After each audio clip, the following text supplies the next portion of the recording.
Olá, famílias educadoras, mais uma vez aqui a professora Marchene, e olha que hoje eu tenho mais uma boa notícia para vocês. E eu tenho certeza que há de animar muito e incentivá-los a continuar praticando a educação domiciliar.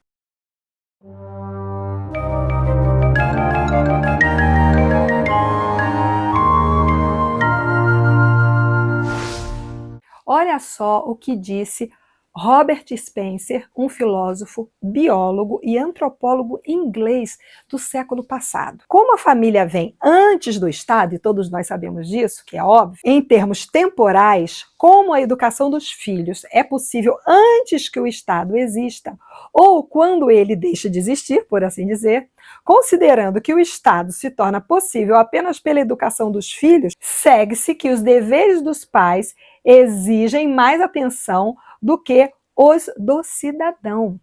E isso está registrado lá na página 238 do livro escrito por Edward Sutherland, Fontes Vivas e Cisternas Rotas. Olha, eu já falei desse livro no vídeo passado e continuo reiterando.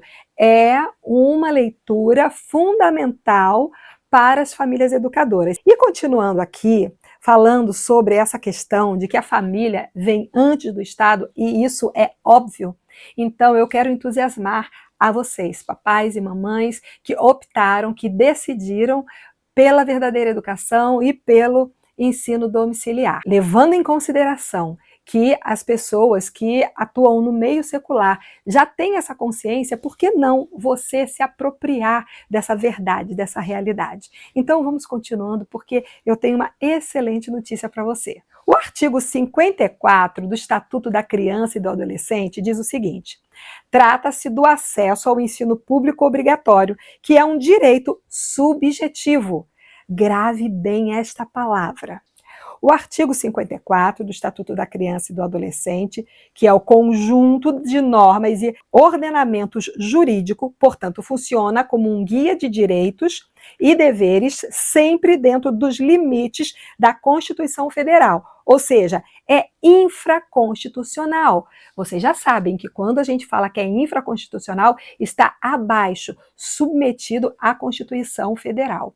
Então, lembremos-nos do artigo 5º da Constituição Federal, que diz que todo cidadão tem liberdade para decidir sobre os atos de sua existência. Resumidamente falando, a qual estabelece o dever do Estado de assegurar o ensino fundamental obrigatório e gratuito, inclusive para aqueles que não tiveram acesso na idade certa. Isso significa que o Estado é responsável por garantir que todas as crianças e adolescentes tenham acesso à educação básica sem custos e que aqueles que, por algum motivo, não tiveram essa oportunidade no passado, possam ainda ter acesso a ela, isso através do EJA ou do ENSEJA. Então, vamos pensar o seguinte, comentando o artigo 54. Quanto ao ensino fundamental, o artigo foca que é a diretriz da educação básica no Brasil, ou seja, é obrigatório e gratuito. Portanto, nós devemos entender que é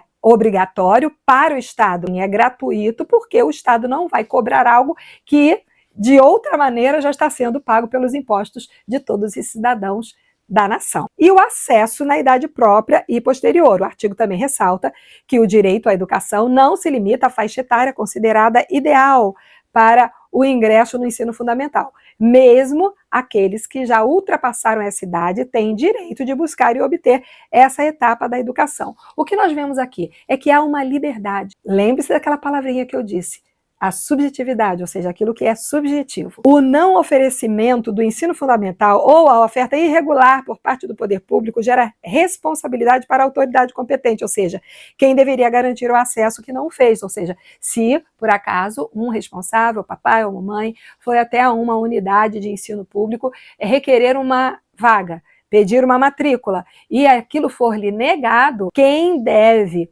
ser repreendido, quem está em erro, quem está ultrapassando o direito seria o Estado ou o município, seja o que for, mas nunca, nunca o cidadão. O cidadão tem um direito nesse quesito aí, é o que nós vamos ver. Por exemplo, chamada ao recenseamento. O poder público tem o dever de recensear as crianças e adolescentes, fazer a chamada para a escola e garantir junto aos pais ou responsáveis que eles tenham acesso à escola por direito. Até aí, tudo bem, tudo ok, estamos entendidos. Então, agora vamos falar sobre outros pontos relevantes, falando sobre o direito público subjetivo. O que é isso? O acesso ao ensino fundamental é considerado um direito público subjetivo. Prestem atenção. Ou seja, é um direito individual que pode ser exigido ou rejeitado pelo cidadão. Papai ou mamãe, vocês podem aderir ou não. Essa obrigatoriedade é imposta ao poder público e nunca ao cidadão, porque levando-se em consideração aquilo que nós vimos no princípio, de que a família ela vem antes do Estado, portanto, o direito é prevalecente à família e nunca o Estado. O Estado está para servir aos cidadãos, servir à família e nunca o contrário. Então, ele fala também da parceria com a família. Então, para que a relação ela se mantenha amistosa, diz que deve haver parceria com a família. E, embora o Estado tenha assumido a responsabilidade, a família também desempenha um papel fundamental na educação, acompanhando a frequência e o aproveitamento escolar ou, pela interpretação subjetiva, decidir como fazer, sem negligenciar o fato de que todos têm direito natural a ser conduzido e educado. Então, se a criança ela não frequenta a escola, obviamente a família tem que assumir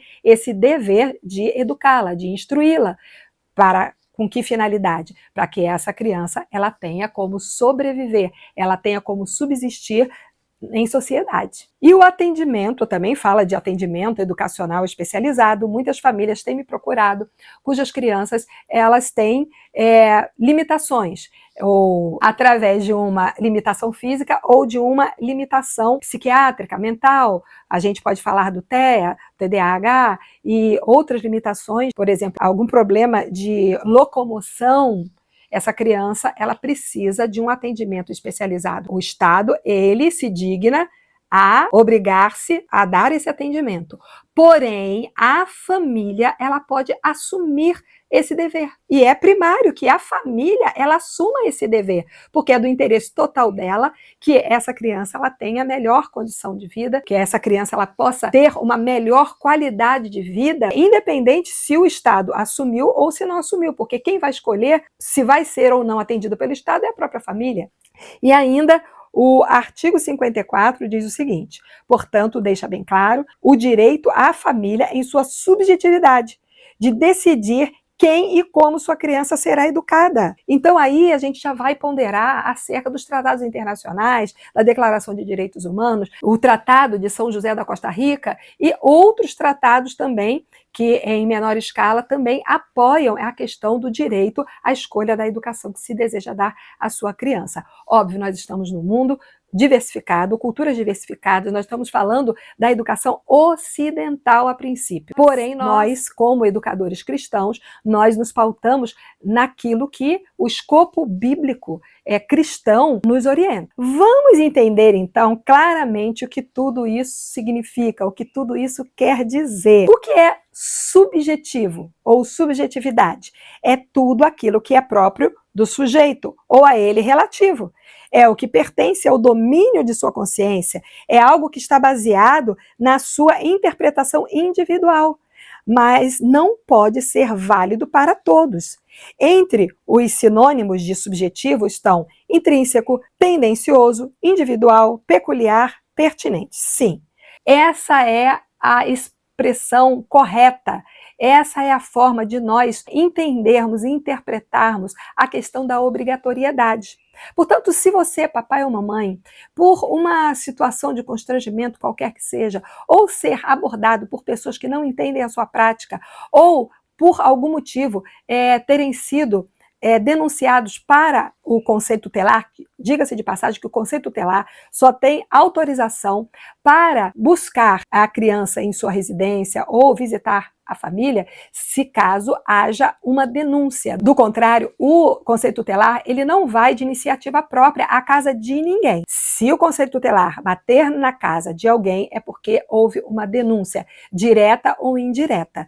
Mas essa é a pura verdade. E você vai ter argumento para falar com os agentes do Conselho Tutelar. Você vai dizer, olha, lembre-se de que a família vem antes do Estado.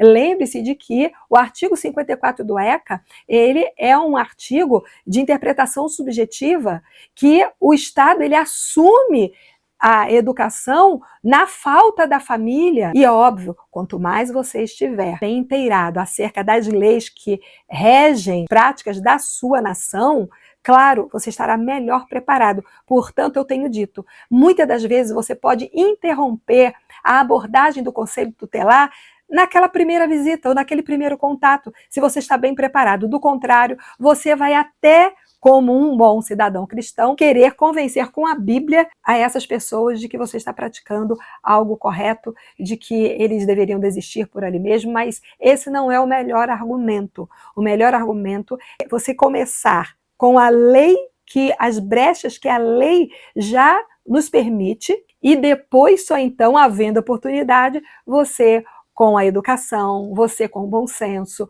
você demonstrando a partir do seu comportamento que está testemunhando a respeito de Cristo. E naquele caso, você pode até ter uma oportunidade de falar da palavra de Deus, mas não é esse o caso nesse momento. E vejamos por quê.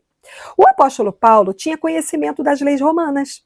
Ele era cidadão romano de nascimento, o que lhe conferia direitos e privilégios legais, como proteção contra açoites, julgamentos antes da condenação. Paulo usou sua cidadania romana como proteção em diversas ocasiões durante suas viagens missionárias. Paulo era judeu por descendência, nasceu em Tarso, uma cidade que na época era província romana, e por isso tinha cidadania romana. Então, do que é que ele usufruiu? De direitos e privilégios. A cidadania romana conferia a Paulo o direito de não ser açoitado ou torturado em julgamento prévio. E é o que tem muito acontecido com as famílias educadoras. Têm sido julgadas previamente, não somente pelo Conselho Tutelar, mas pelos vizinhos, pelos parentes e, fatalmente, pelo Ministério Público. Então, vejamos, olha a proteção legal aqui o apóstolo Paulo apelou. Em Atos 16, Paulo se identifica como cidadão romano para evitar punições injustas. Paulo demonstra conhecer as leis romanas ao apelar para a sua cidadania e exigir seus direitos de cidadão. Portanto, eu oriento aqui, aprofundem-se no artigo 5º da nossa Constituição Federal. O conhecimento e o uso dos seus direitos como cidadão romano ajudaram Paulo a avançar em suas viagens missionárias e a proteger-se de perseguições. As famílias educadoras devem seguir esse exemplo e jamais desistirem de seu propósito, uma vez que tenham absoluta certeza de quem as está conduzindo nessa jornada.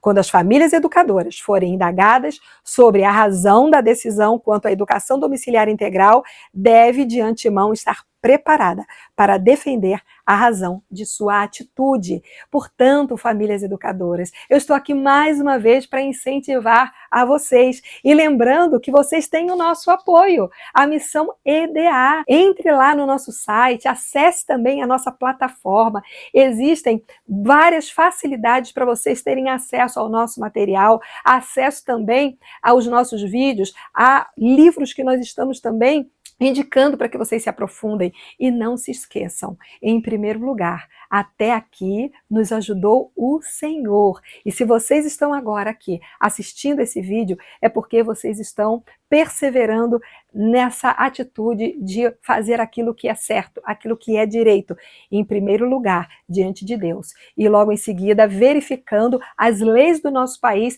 e o tanto quanto nós podemos nos valer dela para podermos dar continuidade à prática do ensino domiciliar. Então, que Deus nos abençoe, até aqui Ele nos trouxe e até o próximo vídeo.